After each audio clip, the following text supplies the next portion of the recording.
I used to think the worst part of falling was the moment you hit the ground with a sickening thud. It isn't. It's the in-between, the split second after your feet have left solid ground, when it's too late to claw your way back onto something stable. You're committed to the free fall and wildly tumble through the air, knowing the coming impact is inevitable. The landing is going to be painful. The only question is how much it will hurt. This isn't just conceptual knowledge. As a middle schooler in Alaska, I gathered the courage to jump off a high dive for the first time. Humid, overly chlorinated air hung in the building surrounding the indoor pool my family frequented. A concrete platform stood what seemed like 100 feet over the glistening surface of the water, accessible by an always slippery staircase. On that particular day, I worked up the nerve to make my way up the stairs and tiptoed to the edge of the platform. Not wanting to be forced into a walk of shame back down to the pool deck, I stood there for a moment, peering at the water below. I told myself if I could make the leap, the fall would be over before I knew what had happened. With my toes curled over the edge of the cement, I took a deep breath and launched myself into the air. In my calculation of what would be the scariest part of the jump, I didn't consider the fact that the platform was high enough that I wasn't going to immediately hit the waiting water.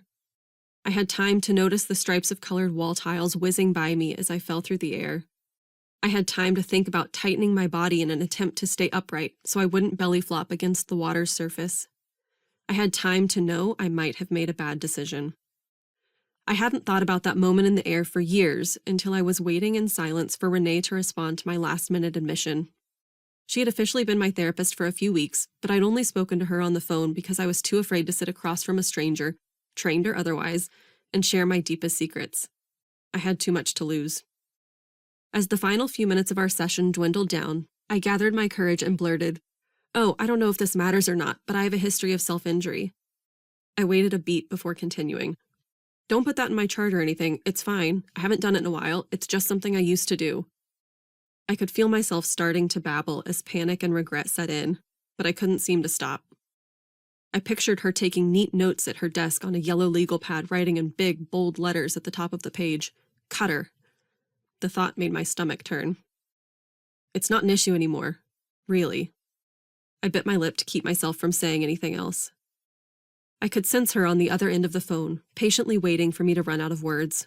She was quiet for a moment, the moment in the air. It seemed to last an eternity.